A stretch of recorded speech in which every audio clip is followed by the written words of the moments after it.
Tras la decisiva derrota de los almohades en las Navas de Tolosa en 1212, el avance cristiano continuó imparable hasta detenerse durante más de 2 siglos en las fronteras del que sería durante ese tiempo el único estado musulmán del occidente europeo, el Reino Nazarí de Granada. Rodeado de cadenas montañosas y con un litoral amplio y abierto a las relaciones con los pueblos del Mediterráneo, se puede explicar cómo el hecho geográfico contribuyó a su mantenimiento económico y a su resistencia militar. Además, la población granadina había ido aumentando con la constante llegada de exiliados mudéjares procedentes del resto de la península, y la delimitación de la frontera con Castilla fue bastante estable, con la excepción de la pérdida de Algeciras y Gibraltar a comienzos del siglo XIV. No podemos hablar, sin embargo, de una permanente ofensiva cristiana contra la frontera granadina. A ambos lados estallan las luchas dinásticas y nobiliarias. Durante dilatados periodos, Castilla y Granada firman treguas en las que el reino nazarí se convierte en vasallo de Castilla, a cambio de pagar elevados tributos que en ocasiones superaban la mitad de las rentas del reino. Solo cuando, al igual que en otros estados europeos, las naciones se configuran en torno a la monarquía absoluta, podemos decir que la conquista de Granada pasa a ser un objetivo más de la corona, dentro de la línea emprendida por esta en torno a la unificación a ultranza en todos los aspectos, políticos, religiosos y territoriales. El acto de la entrega de las llaves de Granada ha sido recreado en diferentes épocas con unas imágenes tan simbólicas como elocuentes. Sin embargo, estas imágenes han sido también la representación más emblemática de un sutil malentendido, aquel que sugiere que tras esa entrega acaba la presencia islámica en la península. Es importante matizar. La toma del reino de Granada por los reyes católicos en 1492 significó que la hegemonía política y militar que los cristianos tenían en el resto del territorio peninsular alcanzó finalmente al último reino musulmán. Pero la conquista de un territorio no implicaba en todos los casos ni la represalia ni la expulsión de los vencidos. A menudo las plazas solo se entregaban tras arduas y meticulosas negociaciones. El reino nazarí de Granada no fue una excepción. Las capitulaciones de Santa Fe fueron concebidas dentro del espíritu de los pactos medievales. En general, eran bastante favorables para los vencidos. Garantizaban la continuidad de sus costumbres, lengua y religión. Respetaban en lo esencial el régimen de propiedad anterior, así como la pervivencia de sus jueces y jefes de comunidad. Es decir, las capitulaciones permitían a los vencidos acogerse al estatuto de mudéjar, el mismo que durante varios siglos mantenían sus correligionarios de Castilla y de Aragón. Pero así como las capitulaciones antiguas se cumplieron fielmente, estas últimas, como veremos, se rompieron muy pronto. Yo no lloro lo pasado, pues ya no existe el retorno. Pero lloro lo que tú verás si vives y continúas en esta tierra de España. De esta manera se lamentaba un vencido años después al evocar las circunstancias de la derrota.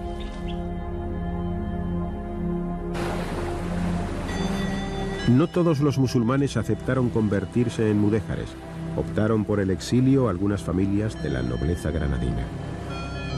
Según el punto de origen de los emigrados, fundamentalmente Almería, Baza, Motril, Málaga, Ronda y Algeciras, se instalaron en diversas villas del África occidental y del norte.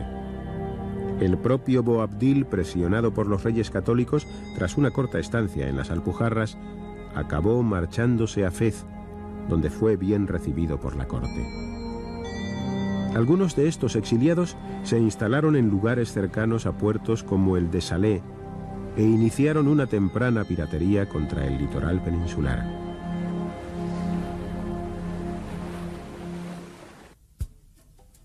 Mas volvamos a los que se quedaron, los resistentes.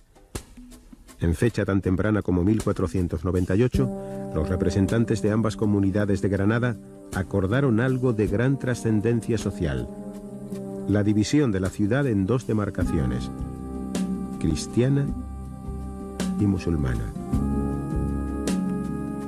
Aunque las capitulaciones de Santa Fe preservaban a los mudéjares de cualquier imposición en materia de fe, pronto se vio que las autoridades cristianas se inclinaban por la asimilación cultural y religiosa de los vencidos. Lejanos estaban los tiempos en que Fernando III el Santo se autotitulaba Rey de las tres religiones. En la concepción del nuevo Estado no cabían disidentes ni minorías caracterizadas. La expulsión de los judíos el mismo año de la conquista de Granada resulta especialmente significativa. Además, el Reino de Granada tenía una posición de gran importancia estratégica dentro del conjunto peninsular.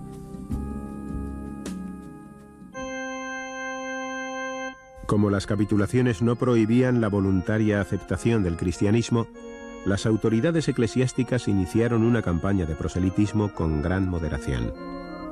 Fray Hernando de Talavera, confesor de la reina, comenzó con templanza su labor.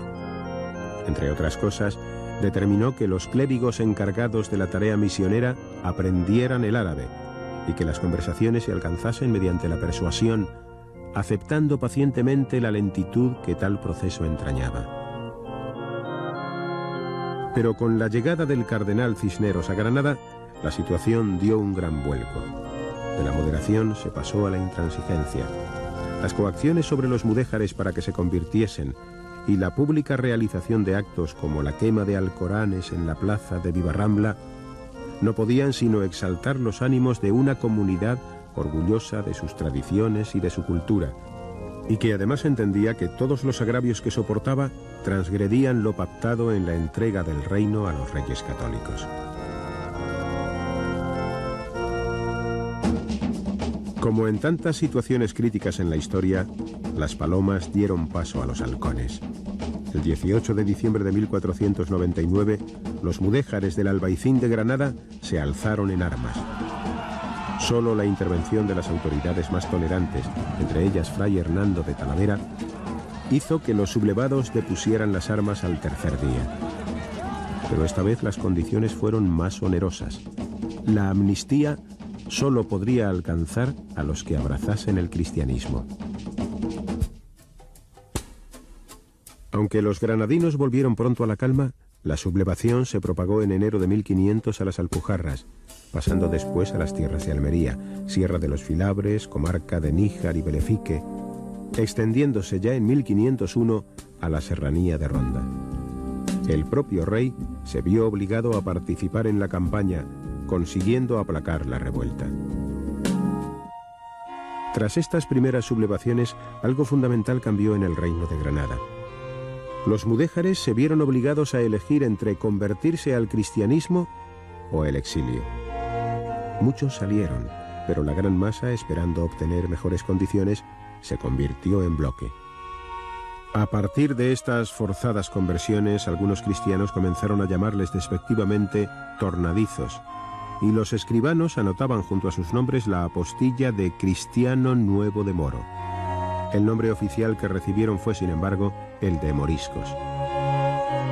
Documentalmente aparece el término moriscos por primera vez en el Edicto de Conversión Forzosa de Cisneros, en 1502. Y de nuevo suena el lamento que presagia un futuro incierto para su comunidad. Si el rey de la conquista no mantiene sus pactos, ¿qué podemos esperar de sus sucesores? La medida de conversión forzosa alcanzó también a los mudéjares del Reino de Castilla, quienes permanecían al margen de los sucesos del antiguo reino musulmán de Granada. Si bien los mudéjares castellanos a lo largo del siglo XV habían sufrido algunas medidas humillantes, como la obligación de portar un distintivo en sus ropas, llevaban una existencia tranquila en las morerías bajo protección real, y nada hacía presagiar una disposición tan drástica. Sin embargo, la mayoría también prefirieron la conversión antes que abandonar su país. En la corona de Aragón, los señores de vasallos mudéjares eran sus más firmes valedores, pues apreciaban el esfuerzo y la calidad de su trabajo en huertas y campos. Pero no todos los estamentos actuaron del mismo modo. Así, los agermanados que se sublevaron en el reino de Valencia se mostraron claramente antimudéjares al obligar a bautizarse a los que residían en zonas que quedaron bajo su control entre 1521 y 1522. Una vez sofocada la rebelión, los mudéjares volvieron a su antigua fe, pero las autoridades eclesiásticas dictaminaron la validez de los bautismos obtenidos de esta forma.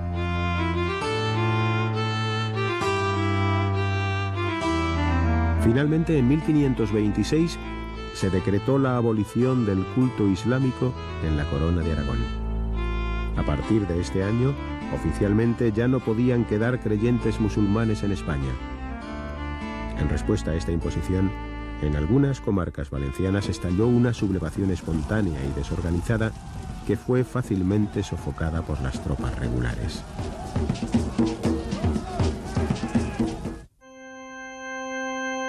Las autoridades sabían que estas conversiones solo podían tomarse como punto de partida para un adoctrinamiento de mayor calado, e inmediatamente tomaron una serie de iniciativas que las reforzasen. Se transformaron las mezquitas en iglesias, se construyeron otras nuevas y se iniciaron campañas catequizadoras. Pero estas campañas no alcanzaron los objetivos esperados. La mayoría de los moriscos vivieron los bautismos como una imposición, y en el caso de los granadinos, quedó en las generaciones la memoria de que se había incumplido lo acordado con los reyes católicos.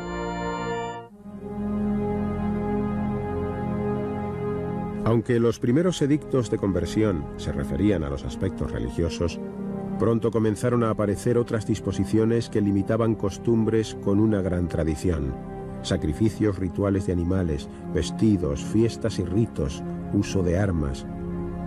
Frente a estas medidas, los moriscos reaccionaban enviando embajadores a la corte para que amortiguaran o por lo menos retardasen su entrada en vigor. A menudo ofrecían en compensación el pago de determinadas cantidades.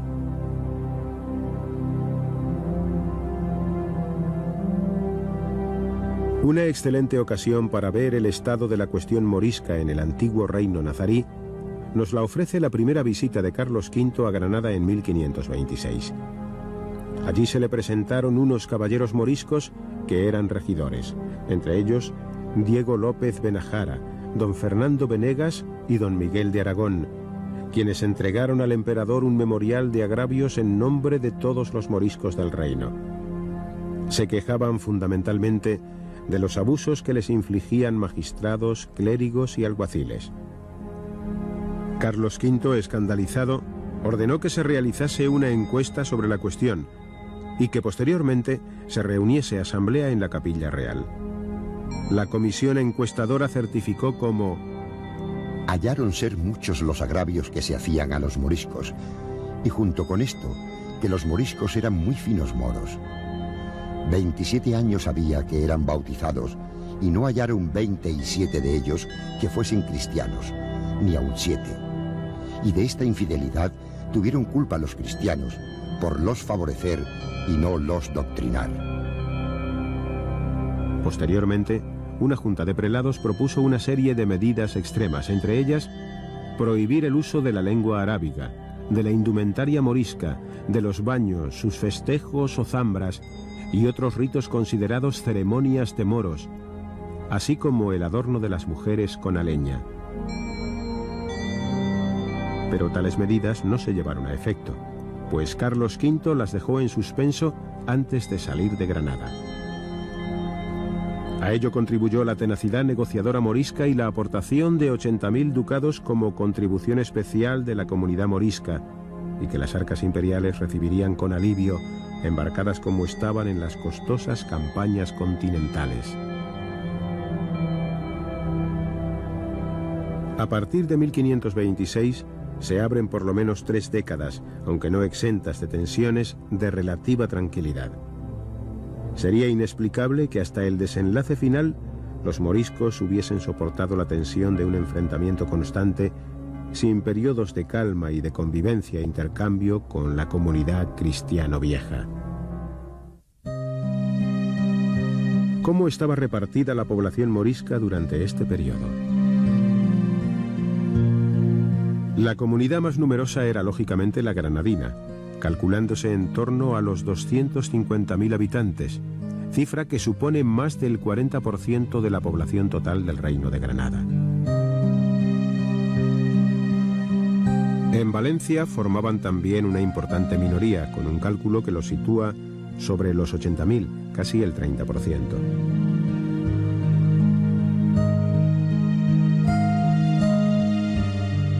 En Aragón no bajaban de los 50.000, agrupándose la mayoría en las fértiles márgenes del Ebro y sus afluentes.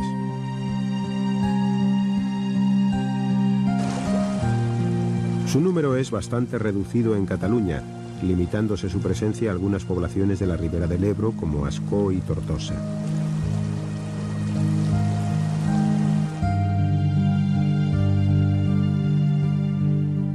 En los territorios de la Corona de Castilla, los antiguos mudéjares, oficialmente en estas fechas ya moriscos, residían mayoritariamente en las poblaciones de cierta importancia. Al amparo de sus morerías y arrabales, llevaban una vida tranquila desde la Reconquista, y por su escaso número y antigüedad, en muchos lugares estaban al borde de la asimilación.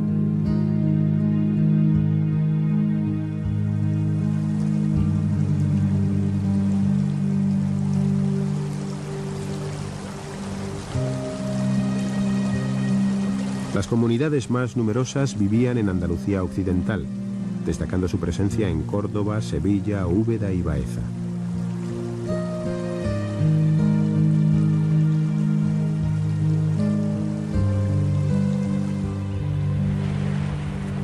En Murcia, en cambio, constituían un importante grupo en la Vega del Segura.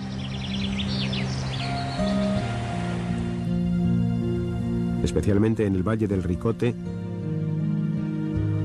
y en ciudades como Lorca y la propia Murcia.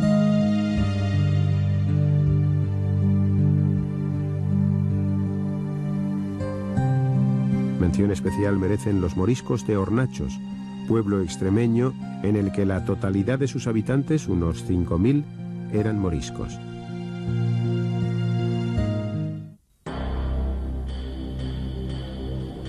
En la España del 16, los moriscos constituían una importante minoría muy caracterizada, sobre todo en aquellos lugares en los que vivían más agrupados.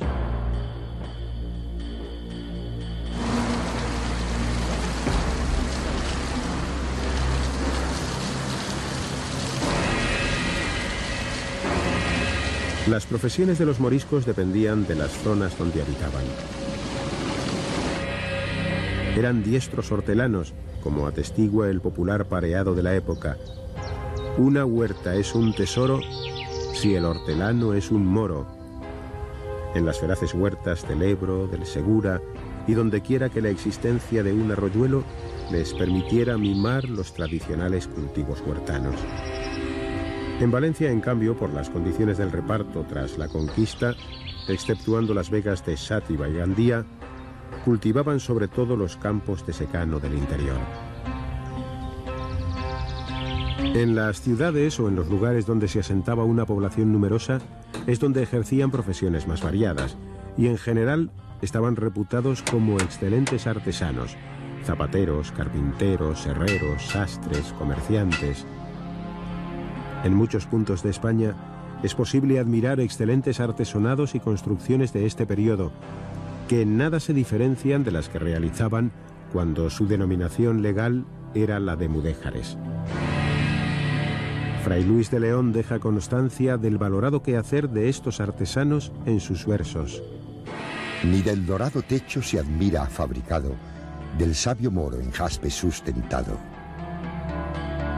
Merece también destacar la contribución morisca a tradiciones tan arraigadas en España como el trabajo de la seda, la cerámica, los fuegos artificiales y el curtido y repujado de cueros.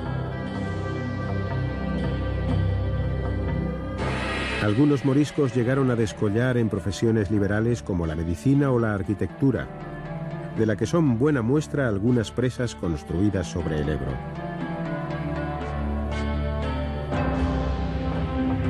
Como médicos mencionaremos a Miguel de Luna y a Alonso del Castillo.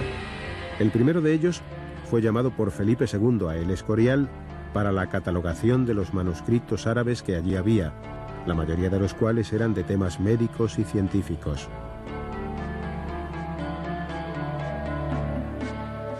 Pero aunque hubo algún amago de utilizar directamente las fuentes árabes en la universidad, conforme avanzaba el siglo, el sentimiento antimorisco iba creciendo, a la vez que aumentaban las trabas para que los conversos de origen judío o musulmán accediesen a ciertas profesiones en base a la discriminación que establecían los estatutos de limpieza de sangre.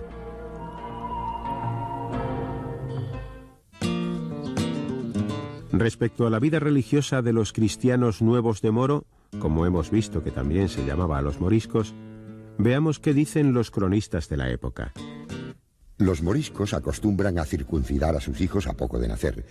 Guardan todas las ceremonias propias de la religión musulmana y en especial practican el ayuno durante el Ramadán y celebran la práctica de la vendimia durante todo el mes de septiembre, durante el cual, dejando la casa en la que habitan la mayor parte del año, moran en otras que, rodeadas de viñas, poseen detrás de las sierras y en donde, so pretexto de hacer la pasa, dejan transcurrir el tiempo sin oír misa entre bailes y zambras, en los cuales se presentan ataviados con los más vistosos trajes y ricos aderezos de que disponen, y a los hijos que engendran en dichos lugares les llaman dichosos y bienaventurados. Con una Inquisición en permanente vigilancia, escenas como las descritas solo eran posibles en aquellos lugares donde los moriscos eran una mayoría cohesionada, precisamente en los que menos se hizo sentir la represión, y que fundamentalmente pertenecían a Granada y Valencia, mientras que en Castilla, con comunidades dispersas y aisladas, la represión fue mucho mayor. Con todo, la Inquisición fue para los moriscos la institución más odiada, pues les hacía vivir en constante zozobra.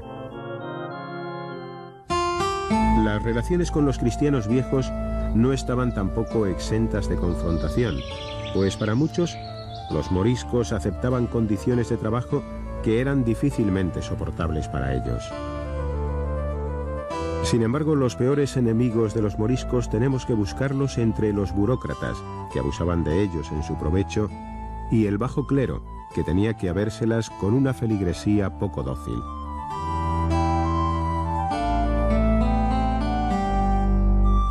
A mediados de siglo, coincidiendo con la llegada de Felipe II al trono, la correlación de fuerzas en el Mediterráneo se ve alterada en beneficio de turcos y berberiscos, quienes toman la iniciativa y reconquistan puertos de gran valor estratégico frente a la península, como Bujía, Trípoli, Ponza y el peñón de Vélez de la Gomera. Estas nuevas circunstancias exteriores se veían agravadas por las sospechas de la connivencia de los moriscos con los sultanes de Marruecos y Constantinopla, y su colaboración en las incursiones con que los piratas berberiscos fustigaban el litoral. El ya endémico bandolerismo morisco, formado fundamentalmente por campesinos echados al monte, empezó a mostrar también una especial virulencia. Entre mediados de siglo y 1568, las causas del descontento morisco no habían hecho más que agravarse. A la ya tradicional presión de las autoridades civiles y religiosas se sumaron otras, como la caída del precio de la seda, importante actividad morisca, y una revisión de sus propiedades que pretendía nada menos que éstas fuesen acreditadas documentalmente, aunque la memoria de su posesión se perdiera en la noche de los tiempos de las generaciones asentadas siglos y siglos antes de la llamada Reconquista. Sin embargo, los dictámenes de la burocracia comisionada al efecto fueron implacables, multando a los que no tenían los títulos de propiedad exigidos y expropiando las tierras a los que no podían pagar dichas multas. Pero a pesar de lo oneroso de tales medidas, el detonante que prendió la mecha de la virulenta sublevación de los moriscos granadinos fue la promulgación de un decreto redactado por una asamblea de teólogos, juristas y militares, en el que, ya sin paliativos, se prohibían todo tipo de costumbres y fiestas consideradas como moriscas: zambras, baños y vestimentas, el empleo de la lengua arábiga y de libros en esta lengua, y se dictaminaban una serie de medidas de vigilancia, hasta en las propias casas, para denunciar cualquier asomo de rito que recordase su originaria identidad islámica. Apenas los ecos de los pregoneros que proclamaban las rigurosas medidas se habían extinguido por calles y plazas, cuando, al decir de un cronista de la época, los moriscos comenzaron a convocar rebelión. Los hechos que a continuación se desencadenaron dan fe de lo acertado del pronóstico. Entre principios de 1567 y finales de 1568, comenzaron a preparar un levantamiento que, una vez desencadenado, duró más de 2 años e hizo necesaria la intervención de los tercios más veteranos del poderoso ejército imperial, con don Juan de Austria a la cabeza, para sofocarlo.